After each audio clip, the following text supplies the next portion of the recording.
tak keluar lagi simbol merah kat atas. Okey. Okay, Assalamualaikum warahmatullahi wabarakatuh. Selamat sejahtera. Harap semua sihat selalu. Okey.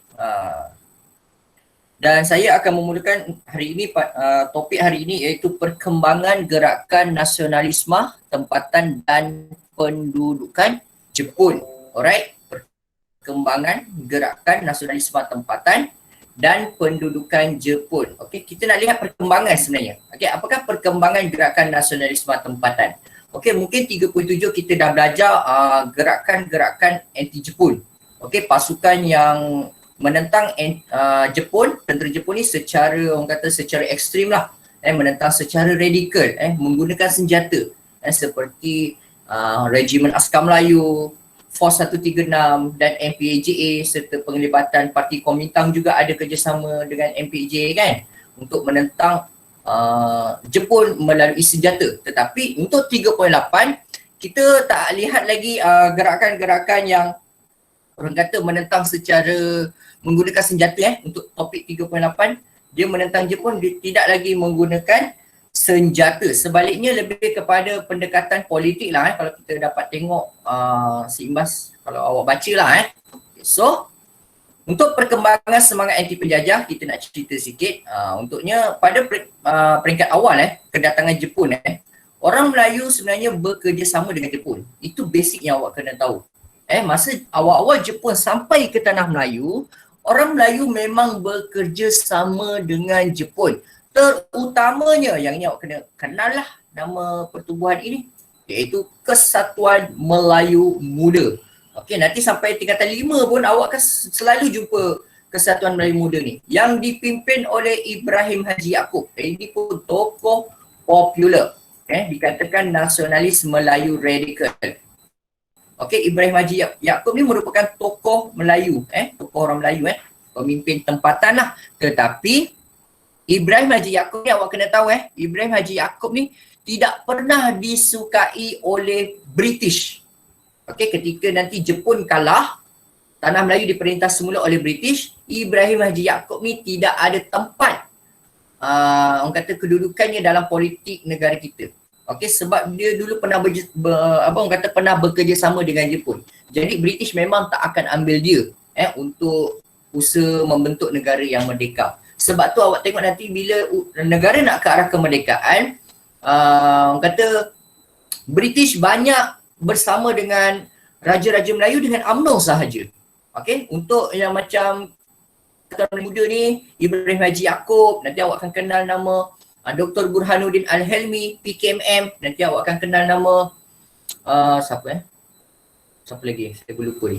Dr. Burhanuddin, Ahmad Bustamam, Angkatan Pemuda Insaf, API. Okey, orang-orang ini semuanya tidak pernah disukai oleh British. British pun tak nak ajak diorang untuk runding tentang kemerdekaan. Sebab diorang ni pernah bekerjasama dengan Jepun dan mereka sendiri sangat mengkritik masa British memerintah negara kita. Diorang ni orang-orang yang sangat orang kata mengkritik kuat terhadap pemerintahan British. Sebab tu British tak suka diorang. Okey, itu ceritanya lah. Ini dalam perkembangan semangat anti penjajah. Okey, untuk seterusnya Kesatuan Melayu Muda, KMM, saya guna ringkasan KMM je. KMM bekerjasama dengan Jepun kerana percaya Jepun dapat memberikan kemerdekaan kepada tanah Melayu. Okey, bila kita belajar tentang topik perkembangan, so memang kita nak tahu awal-awal dulu macam mana.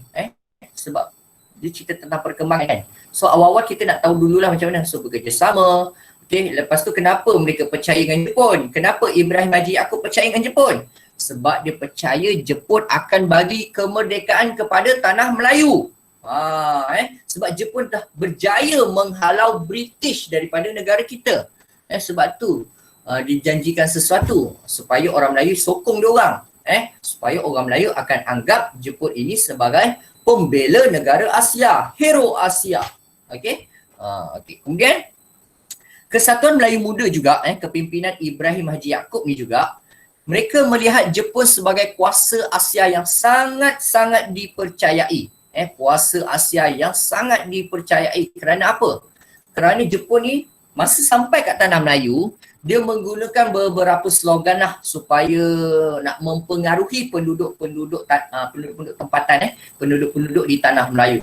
Apa slogan-slogannya? Antaranya ialah Asia untuk Asia. Okey, kemudian lingkungan sekemakmuran Asia Timur Raya. Okey, kat sini awak boleh tambah lagi satu ada lagi satu slogan semangat Asia. Okay, semangat Asia. Kat buku teks tak ada, tapi kat orang kata topik-topik sebelumnya memang ada sebut lah, semangat Asia ni memang ada sebut. So kita sekalikan aja. Okay, so ada 3 slogan-slogan yang digunakan Jepun untuk mempengaruhi orang-orang tempatan, terutamanya orang Melayu lah, supaya menyokong Jepun. Okay, Asia mesti untuk orang Asia. Asia mestilah berpegang kepada semangat Asia. Okey, dia maksudnya dia nak agung-agungkan orang Asia ni supaya orang Asia jangan rasa terlalu merendah diri. Okey. Itu yang Jepun utara orang kata bagi semangat lah kepada orang-orang kita lah, sebab orang kita adalah orang Asia kan. Okey. Dan kenapa slogan-slogan ini? Kenapa kat sini Dia lari sikit kok.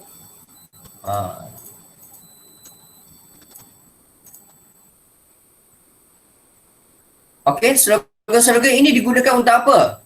Okey, slogan-slogan ini tujuannya dianggap kerana dapat menekankan kebebasan negara Asia. Slogan-slogan ini dianggap dapat menentukan kemajuan bangsa. Okey, slogan-slogan ini dianggap dapat meningkatkan persaudaraan sejagat. Persaudaraan sejagat tu maksudnya brotherhood lah. Maksudnya antara orang Jepun dengan orang Melayu. Maksudnya kita semua bersaudara, brotherhood. Kan? Kita semua sama saja. Orang British tu orang asing, orang luar. Awak tengoklah mata dia warna biru lain dengan awak.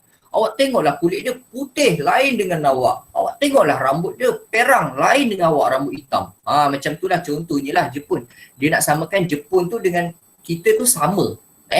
Kita satu bangsa Asia. Sepatutnya kita jangan membenarkan negara kita diperintah oleh orang asing. Itu yang Jepun tekankan lah masa kedatangan dia awal-awal kat negara kita. Okey, dia sangat mengutamakan kebebasan negara Asia, freedom dan menentukan kemajuan bangsa. Dia kata orang Asia ni pun boleh maju juga, bangsa dia orang boleh maju. Okey, dan meningkatkan persaudaraan sejagat. Okey. Seterusnya, semangat nasionalisme penduduk tempatan akibat daripada perbuatan Jepun ini semua, kita nak tengok perkembangan dia. Akibat daripada orang kata apa yang Jepun usahakan untuk mempengaruhi orang Melayu ataupun orang tempatan, semangat nasionalisme penduduk tempatan meningkat. Semangat nasionalisme penduduk tempatan meningkat kerana mereka sendiri melihat bahawa Jepun telah berjaya mengalahkan British. Jepun berjaya mengalahkan British, dapat halau British daripada tanah Melayu serta Singapura, serta Belanda kat Indonesia, serta Perancis kat Indo-China, serta kuasa-kuasa barat lain kat Filipin, apa semua. Hebat ni Jepun ni, boleh halau semua kuasa-kuasa barat. Betapa orang-orang Melayu masa tu, orang-orang tempatan, orang-orang tanah Melayu sangat terinspirasi harap faham lah maksud inspirasi ni ataupun memberi satu kata semangat kepada orang-orang Melayu ataupun orang tempatan. Mereka melihat bahawa Jepun ni sangat orang kata sangat tinggilah kedudukannya sebab orang Melayu asalnya melihat Jepun ni macam orang kita je kan. Tengok fizikal dia sama je macam orang-orang kita. Fizikal orang Jepun dengan kita sama. Dia fizikal tinggi rendah dia tu sama. Macam orang Eropah berbeza, fizikal dia orang besar. Kan fizikal dia orang besar. Lepas tu pakaian dia orang kita lihat dari segi tutur kata dia nampak sangat civilization dia orang. Nampak macam sangat wow bertamadunnya bangsa dia orang. Tapi mereka terkejut bangsa yang dikatakan bertamadun itu civilized itu rupanya boleh dikalahkan oleh orang Asia. Sebab itulah orang-orang tempatan, penduduk tanah Melayu sangat terinspirasi, sangat termotivasi kepada Jepun lah yang dianggap kuasa besar baru. Okey, tapi apabila Jepun jadi kuasa besar masa itu, pihak yang paling tak suka dia adalah Amerika, United States of Amerika tu dia memang sampaikan dia gugurkan bom atom lah. Lepas ni mungkin ada satu kuasa Asia baru pula, iaitu North Korea. Okey, North Korea tu. Tapi North Korea tu pun dia tak macam Jepun lah lama Perang Dunia Kedua. Dia lebih kurang lah tu perangai dia. Okey. Mungkin bakal lah tu kalau ada Perang Dunia Ketiga, mungkin bakal kena nuklear kat tu. Negara tu kena nuklear punya. Okey, dan masyarakat dunia pun tak akan marah sangat pada Amerika.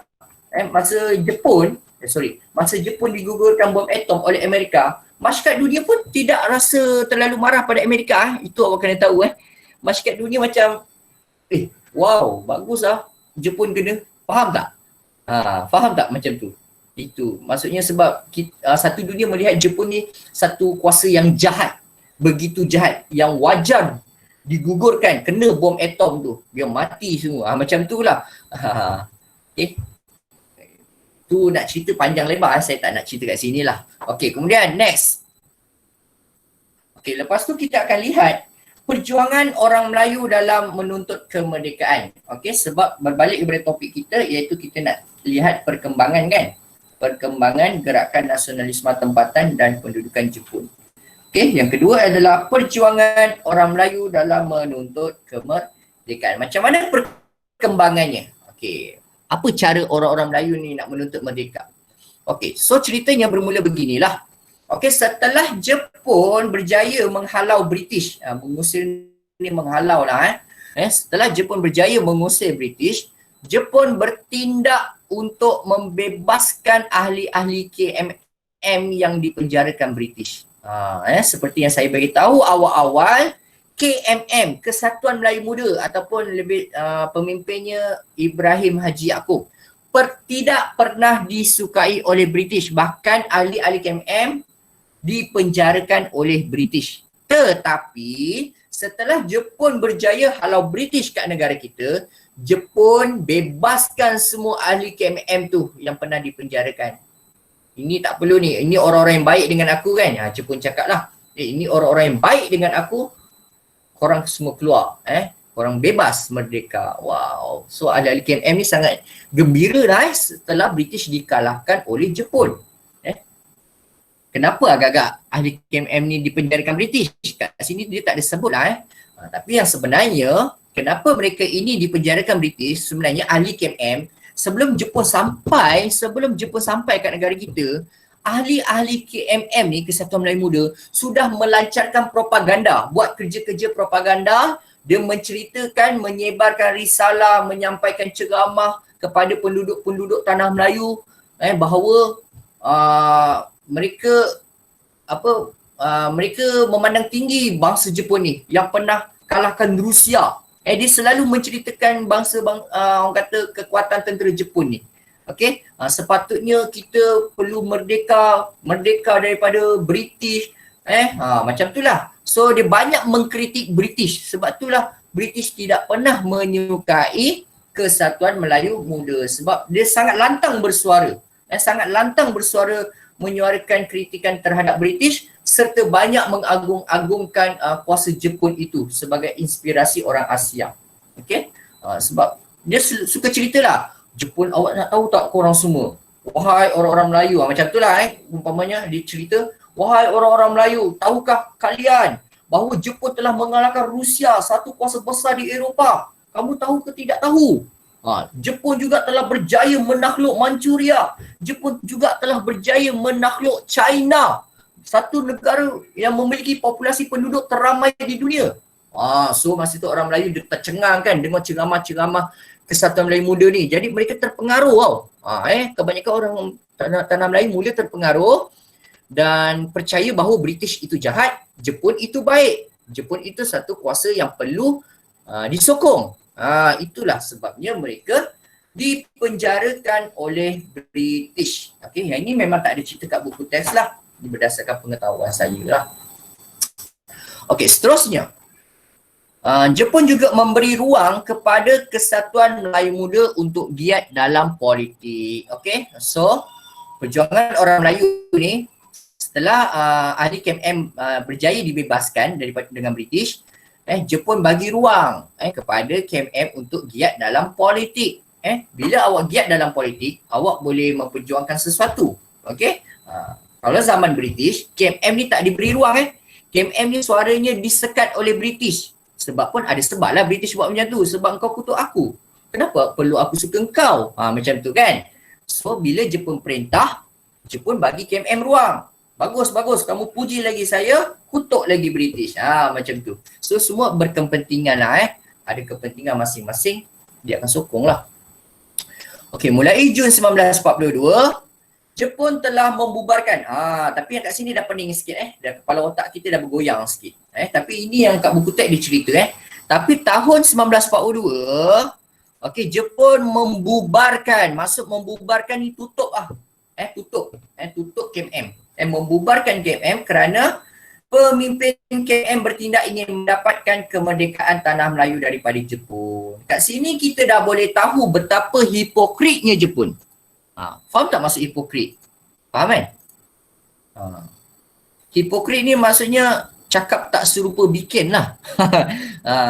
Cakap contoh, macam mana cakap, okay nanti aku nak tengok kau akan dapat A, aku bagi kau hadiah iPhone. Tapi bila kawan tu dapat A, dia tak bagi pun. Itu hipokrit lah, cakap tak serupa bikin. Okay, bahaya ni benda-benda macam ni. Okay, kita pun kadang takut juga kan benda-benda janji-janji ni tapi tak dapat nak buat. Okay, so jangan berjanjilah dengan sesiapa. Okay, saya pun berjanji dengan murid saya tahun lepas. Ada beberapa murid lah, saya tak cakap dengan semua murid. Ada beberapa murid saya janji dia dapat A, saya akan bagi hadiah. Sekarang ni belum bagi lagi, saya belum bagi lagi. Tapi saya ingat lah, saya dah siap buat list lah murid tu. Siapa yang dapat hadiah daripada saya, yang dapat A sejarah. Sebab dia masa sebelum ni tak pernah dapat A pun. Dia boleh dapat A kan. Jadi saya impress. Jadi saya kena bagi hadiah. Cuma lambat lah. Macam batch 2018 pun, result dah keluar bulan 3. Saya bagi hadiah bulan 8. Tapi saya tak lupa lah.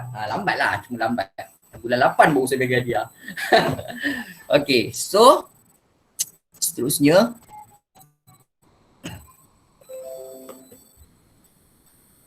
Mana tadi? Okay, ini yang saya cakap tadi. Jepun tu hipokrit. Masa sebelum dia sampai ke tanah Melayu, dia cakap dia akan bagi kemerdekaan kepada tanah Melayu sekiranya kalau kami dapat halau British daripada negara awak. Tapi bila dia dah memerintah negara kita, dia bahkan bubarkan KMM itu sebab dia kata KMM ni terlalu mendesak. KMM terlalu macam memaksa mendesak mereka untuk bebaskan, merdekakan tanah Melayu. Tu kita nampak sifat hipokrit Jepun dah. Bila dia dah dapat, dia buat lain pula. Okay. So akibatnya setelah itu, KMM akhirnya sedar Jepun tidak akan memberi kemerdekaan walaupun KMM pernah bantu Jepun berperang dengan British. Nampak tak kat sini? Sebenarnya Jepun ni pun tak betul, jahat. Bagi saya jahat lah. Awak, orang tu dah tolong awak, dah support awak, dah sanggup mempengaruhi orang-orang Melayu supaya sokong awak, tapi bila awak memerintah negara kita, awak buat benda lain. Tapi bagi saya, ini pandangan saya KMM pun buat salah lah. KMM pun buat perkara yang salah. Kenapa? Kita sebenarnya jangan percaya mana-mana kuasa asing. Itu iktibar dan pengajaran yang awak perlu belajar daripada sejarah. Jangan awak sesekali percaya kepada kuasa-kuasa luar. Bahkan macam zaman sekarang, Amerika ke, Britain ke, Rusia ke, China ke, mana-mana negara, Israel ke. Israel memang taklah sebab kita tak ada hubungan diplomatik Mana-mana negara tersebut, kuasa besar ni, contohlah Amerika kata, dia jumpa dengan Perdana Menteri kita. Dia offer bantuan pertahanan. Tapi syarat, kita nak latih kat negara awak. Boleh tak tentera kami, tentera Amerika nak latih berperang di hutan? Kami tak ada pengalaman cara nak berperang di dalam hutan. Negara kamu banyak hutan, negara kami tak ada hutan, dia kata. Contoh kan. Masa tu, lepas tu dia offer tentera Amerika lah, contoh ya cerita.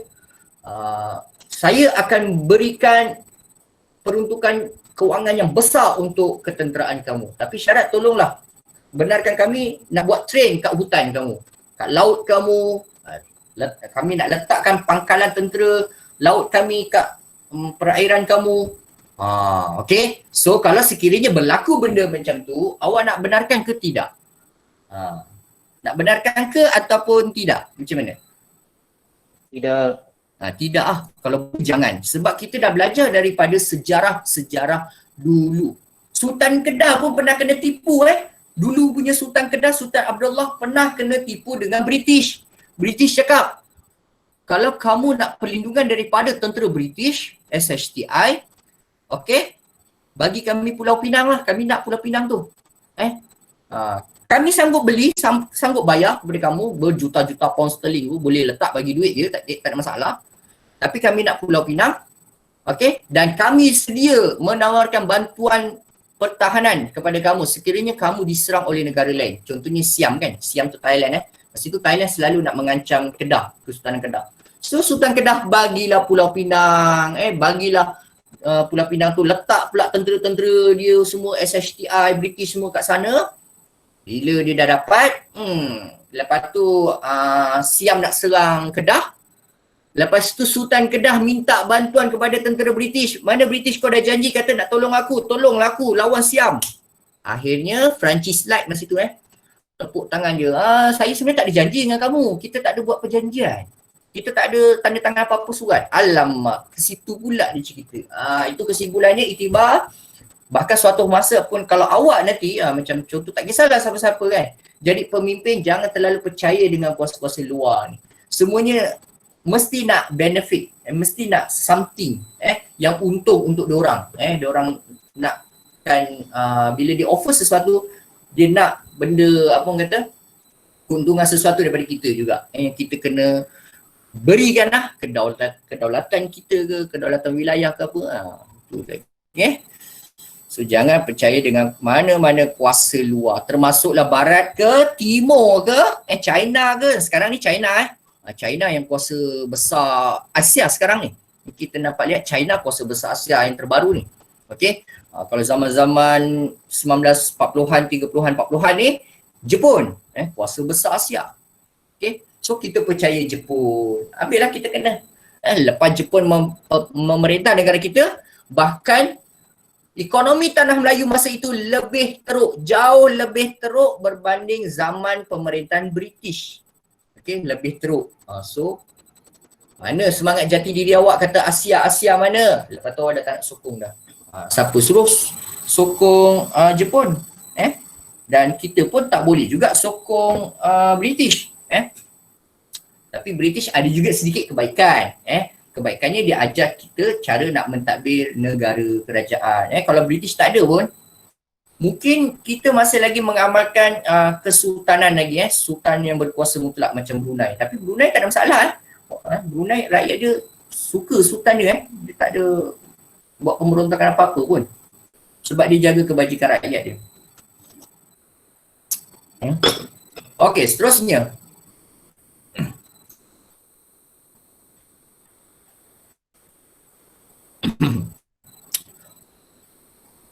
Setelah itu, KMM melakukan strategi baru.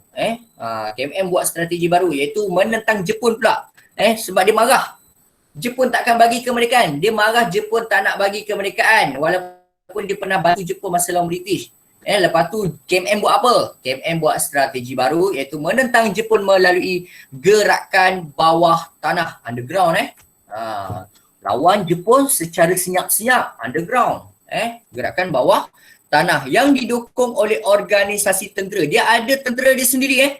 Maksudnya KMM ni ada pasukan sayap tenteranya sendiri yang dinamakan, dia guna istilah Jepun tau, Gyugun Gyutai. Okey, sebab KMM ni pun dulu pernah dengan Jepun kan. Sebab tu dia orang kata KMM ni pasukan tenteranya bernama Gyugun dan Gyutai. Okey, harap awak boleh ingatlah istilah-istilah ini. Kalau awak terjumpa kat mana-mana soalan objektif Gyugun Gyutai, awak ingatlah mereka ni adalah dia kata daripada Organisasi Tentera Dalam Kesatuan Melayu Muda yang dipimpin oleh Ibrahim Haji Yaakob dalam usaha mereka menentang Jepun melalui gerakan bawah tanah. Okey. Tetapi pada masa yang sama, kat sini pun ada kepala kita bergoyang lagi sebab Kim M pun sebenarnya dia antara sokong dan tidak sokong Jepun sebenarnya. Walaupun masih yang sokong, ada juga yang masih lagi bekerjasama dengan Jepun. Tetapi pada masa yang sama, Kim M masih bekerjasama dengan pentadbiran tentera Jepun. Kim M pun dah jadi hipokrit juga. Bila kita baca kat sini, kat buku teks pun sebut, bila kita baca benda macam ni, Kim M pun bermuka-muka lah. Diorang lawan. Tapi depan-depan Jepun dia cakap, saya sentiasa support tuan.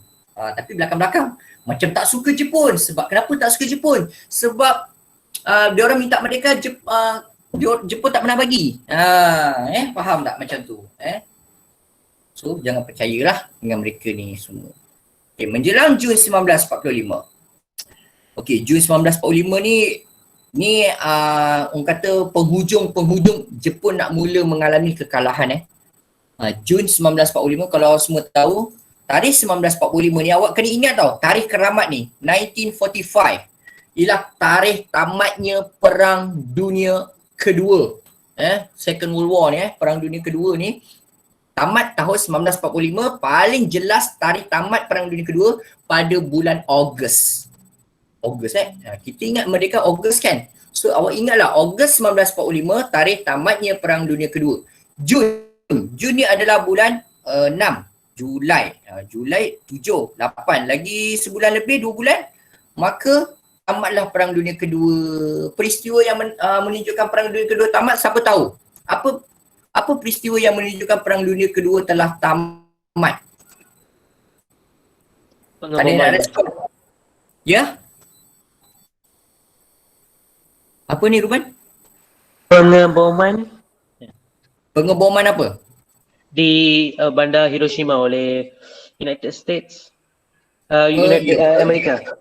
Ya. Pengeboman bom atom yang dilakukan tentera Amerika Syarikat terhadap Jepun di dua bandar besar Jepun, iaitu namanya Hiroshima dan Nagasaki. Itulah satu-satunya peristiwa yang menunjukkan bahawa Perang Dunia Kedua telah tamat. Masa tu Jepun surrender, bendera putih. Okey. Aduh. Cuba bayangkan kalau Jepun ada bom atom itu, saya rasa Amerika pun tak berani buat. Macam Korea Utara dah berani buat. Dia declare, dengan beraninya dia declare bahawa kami telah ada nuklear. Bila-bila masa kami boleh bom Washington, New York, Los Angeles, California, Las Vegas. Bom atom. Nuklear. Nuklear jauh lebih kuat daripada atom.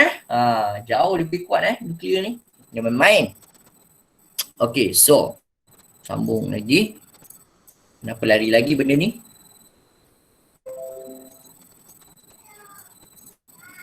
Okay.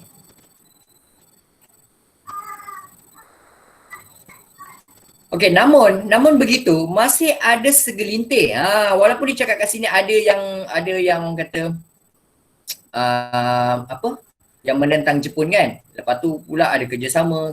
Bila awak baca sini dia akan pening sikit tapi dah macam mana, inilah keterangannya kan. Okey, namun masih ada segelintir pemimpin Melayu yang menyokong Jepun juga, iaitu antaranya Ibrahim Haji Yaakob. Ini semua bekas ahli KMM bekas ahli. Mungkin dia orang dah keluar KMM. Penghujung tu mereka dah keluar daripada Kesatuan Melayu Muda. Okey, tapi yang mereka ini masih menyokong Namun yang menyokong ni ada namanya Ibrahim Haji Yaakob, Onan Haji Siraj dan Dr. Burhanuddin Al-Helmi. Nanti nak dekat merdeka nanti, dalam usaha negara kita nak merdeka, Dr. Burhanuddin Al-Helmi dia ada orang kata parti dia sendiri. Nama parti dia PKMM. Nama parti dia. Sekejap saya type kat sini. Dr. Burhanuddin Al-Helmi. Burhanuddin Al-Helmi. Tak keluar. Allah. Dr. Burhan.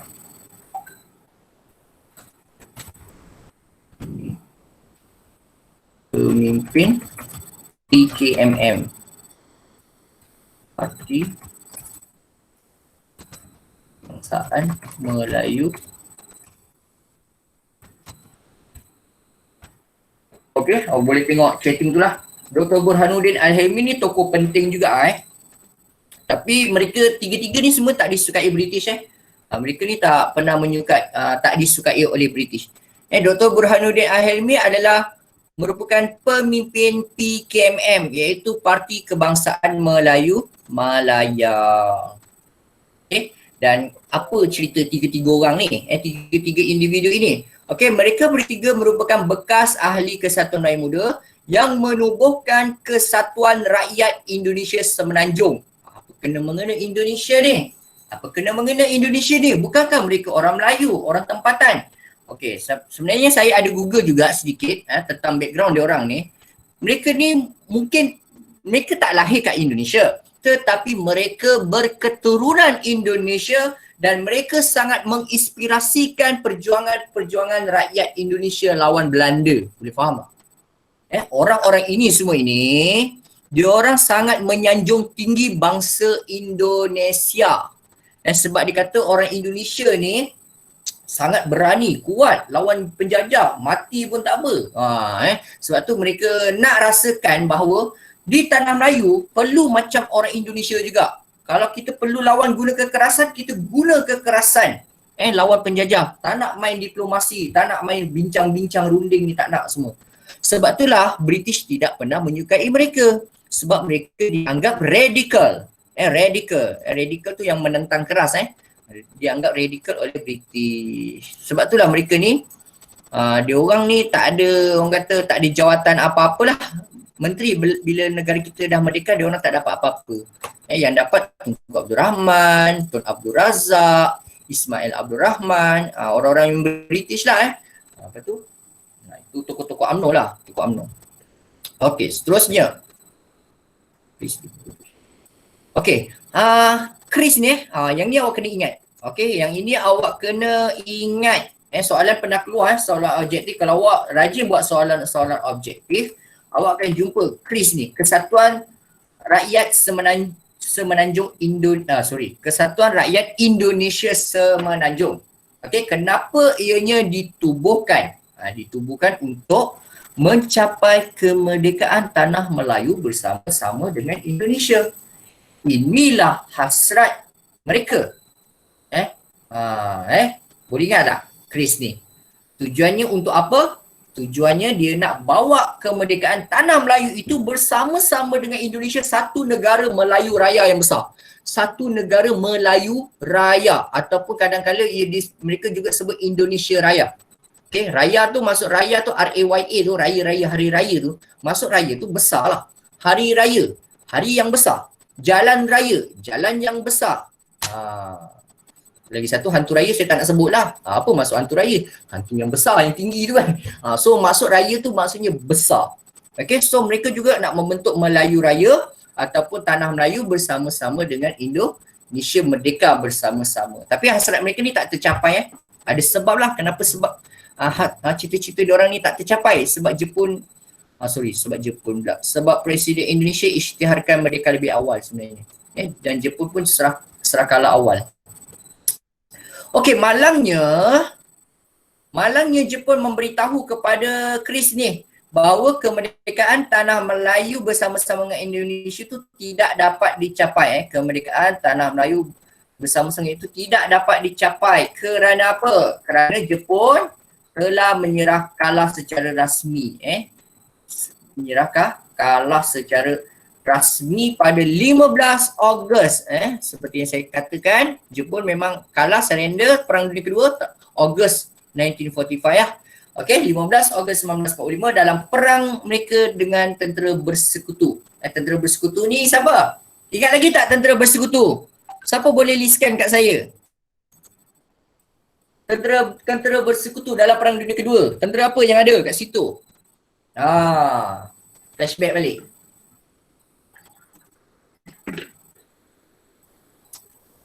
Tak ada yang nak respon? Tak ingat? Tentera yang menentang pendudukan Jepun ni. Ya, tentera bersekutu tu siapa? Tentera bersekutu tu pihak mana? Negara mana? Tentera bersekutu. British and then Okey, British. Lagi? hmm, Lagi?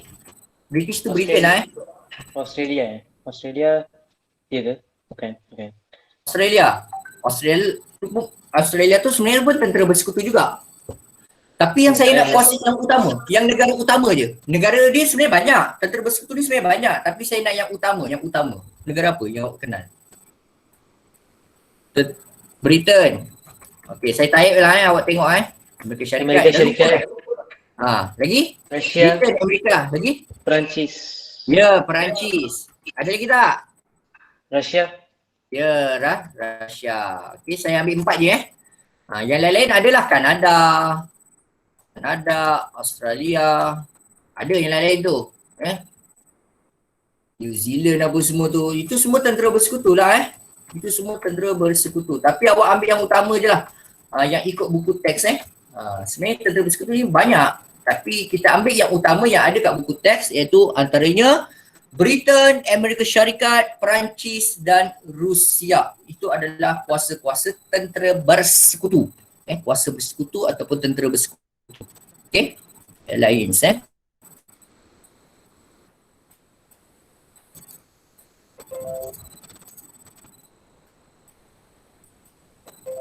Okey. Ni ulang balik lah Chris, cita-cita Chris ni, Kesatuan Rakyat Indonesia Semenanjung ni tak tercapai lah nak merdekakan tanah Melayu dengan Indonesia tak dapat dicapai kerana Jepun telah menyerah kalah secara lebih awal lah dalam peperangan tentera bersekutu berikutan bandar Hiroshima dan Nagasaki 6 Ogos, lepas tu 3 hari lepas tu 9 Ogos telah dibom oleh Amerika Syarikat perjuangan Chris diteruskan. Perjuangan Chris diteruskan lepas kehadiran British semula ke tanah Melayu tetapi melalui Chris ubah nama ingat lepas Jepun kalah Chris diubah nama senang kata ubah nama lah anggota dia orang yang lebih kurang orang yang sama diubah nama kepada Parti Kebangsaan Melayu Malaya kepada PKMM. Walaupun Chris cita-cita asal diorang gagal, tapi bila British datang semula ke tanah Melayu, nanti bab 4 kita belajar. Bab 4 kita akan belajar topik era peralihan British di negara kita. Ada BMA, ada Malayan Union, nanti kita belajar lah bab 4. Okay, bila British sampai balik ke negara kita, lepas Jepun dah serah kalah, Jepun patah balik negara dia lah. Dah tak duduk kat negara kita sebab dia dah kalah. Okay.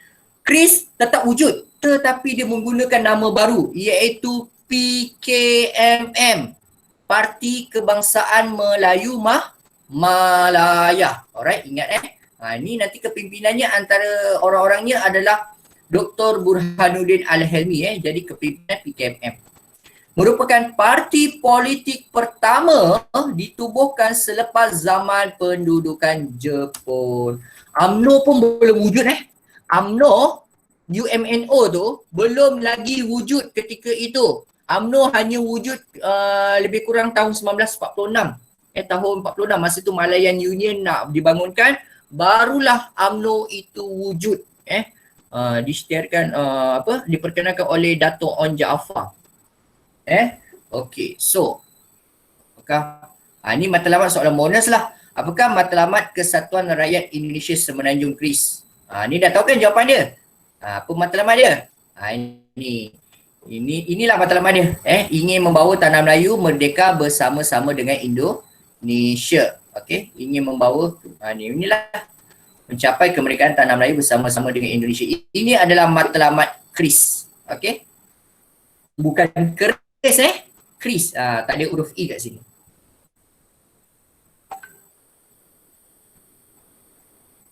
Banyak lagi tak?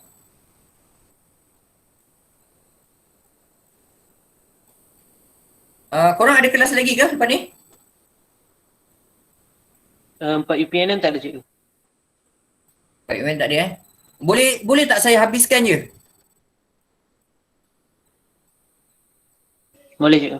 Saya Saya rasa saya habiskan je lah So ada 6 orang saja tak apa. Sebab saya rekod ni. Sekejap Saya keluar sekejap.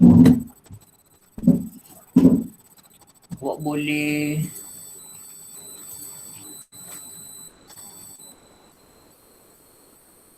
banyak juga ni Boleh habis ke tak kali ni?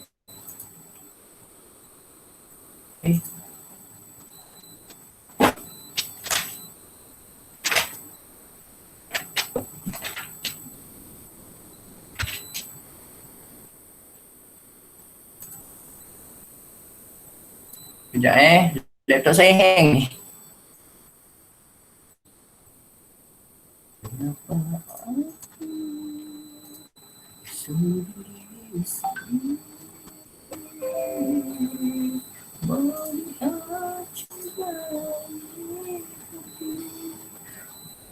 Okey, ni boleh baca dulu sebelum saya nanti nak terangkan 3.9 punya Ada nampak apa-apa ke kat slide? Ada kan? Keluar kan? Ya ada cikgu. Tak ada Hitam Blank. Hitam. Sekejap Kenapa? Saya tak usik pun.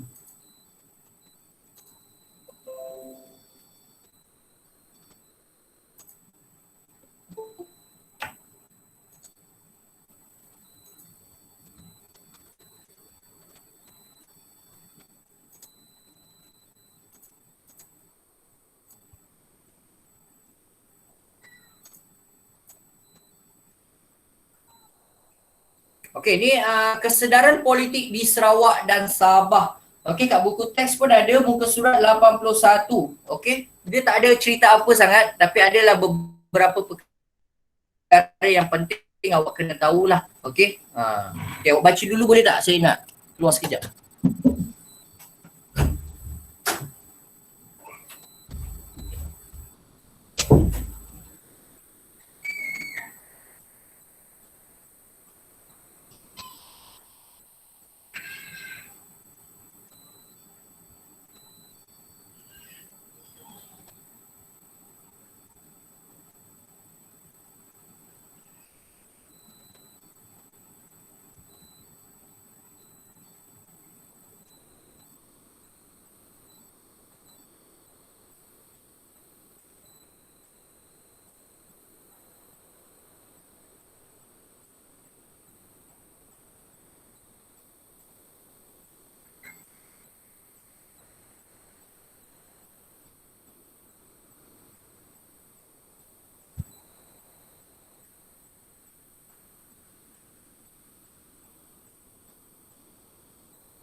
Hello, selamat datang.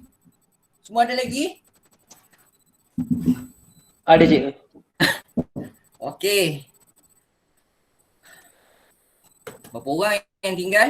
Adakah sudah syahid semuanya? Empat, lima orang saja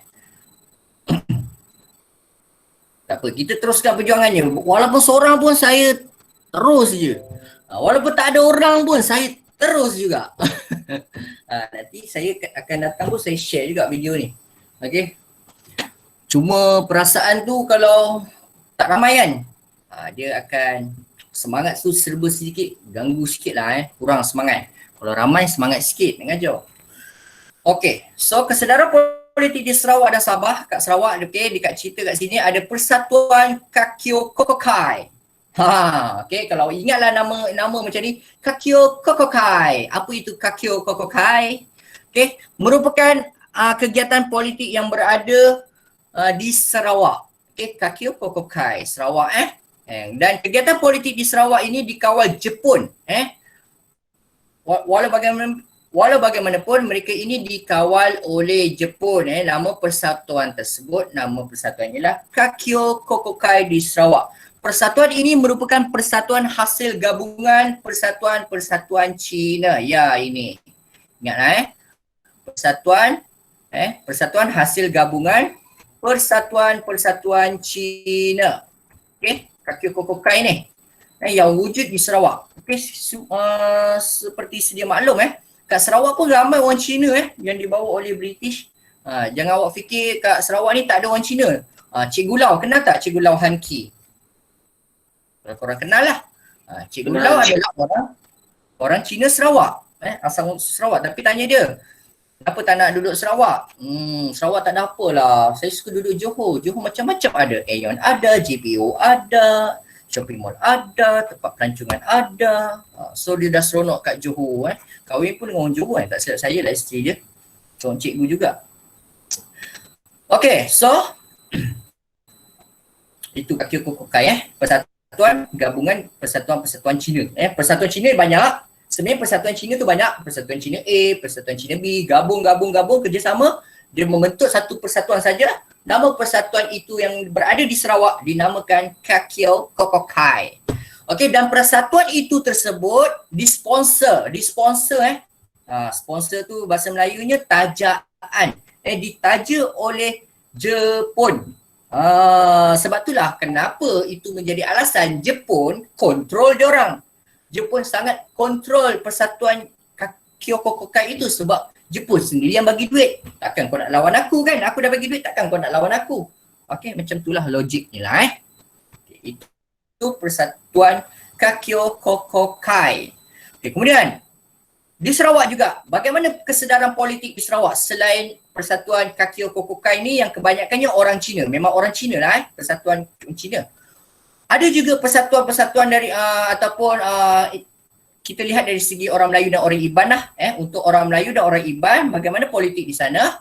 Akibat kekurangan pegawai Jepun dalam pentadbiran, orang Melayu dan orang Iban, orang Melayu dan Iban ni adalah orang peribumi orang peribumi. Okey.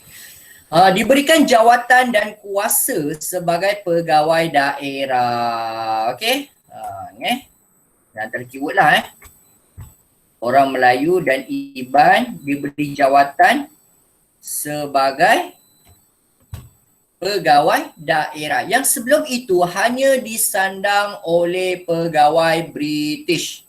Okey, zaman-zaman British hanya British saja yang jadi pegawai daerah. Boleh faham tak? Tapi bila Jepun memerintah negeri Sarawak, orang Jepun, tentera Jepun bagi peluang kepada orang Melayu dan orang Iban diberikan jawatan sebagai pegawai daerah. Jadi orang Melayu dan orang Iban akan sukalah kan zaman pemerintahan Jepun. Mereka ada peluang pekerjaan, dapat jawatan yang tinggi. Okey, itu zaman Jepun diorang. Okey, dan penduduk Sarawak akhirnya memiliki kesedaran dan keyakinan yang tinggi untuk berkerajaan sendiri selepas Perang Dunia Kedua kerana pengalaman politik yang diberikan zaman pendudukan Jepun. Boleh faham tak ayat ni? Mereka dah ada kesedaran dan keyakinan yang tinggi untuk berkerajaan sendiri. Sampai sinilah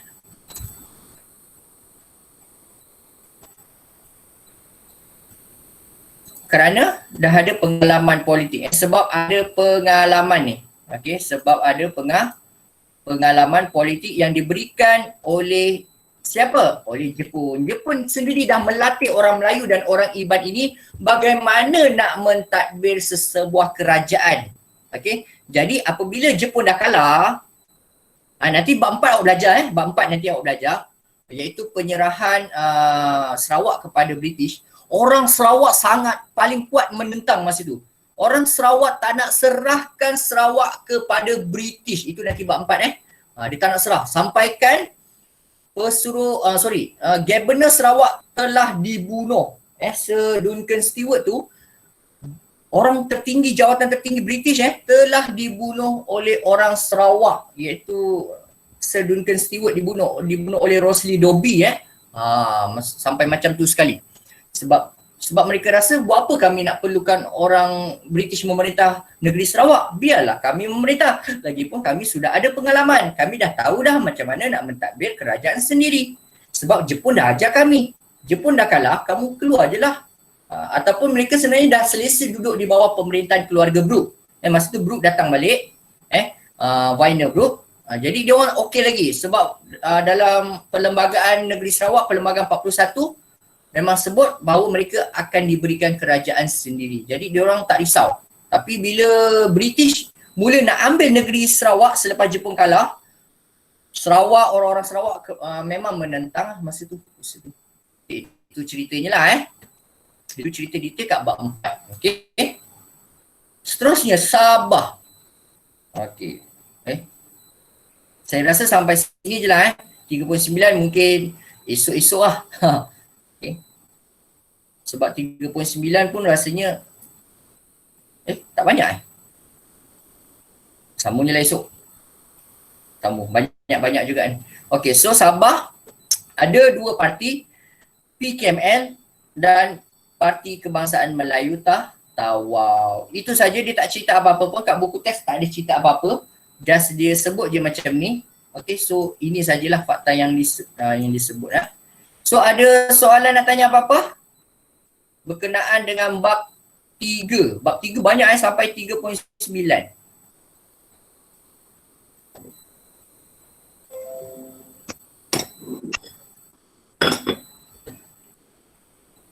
Okey, sekejap sebelum saya nak berundur, nak try dulu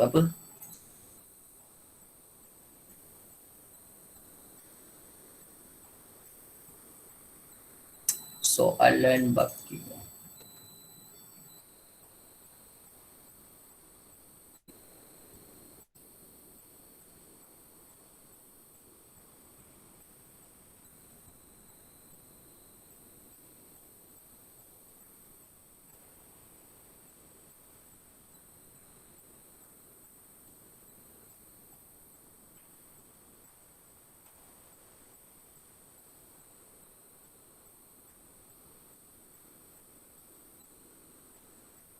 Korang okey lagi ke semua? Okey lagi? Ke dah penat dah belajar?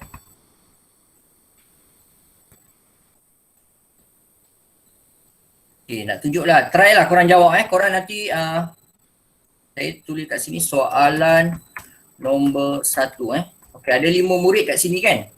Tapi sebelum tu saya nak off record juga. Off record dululah.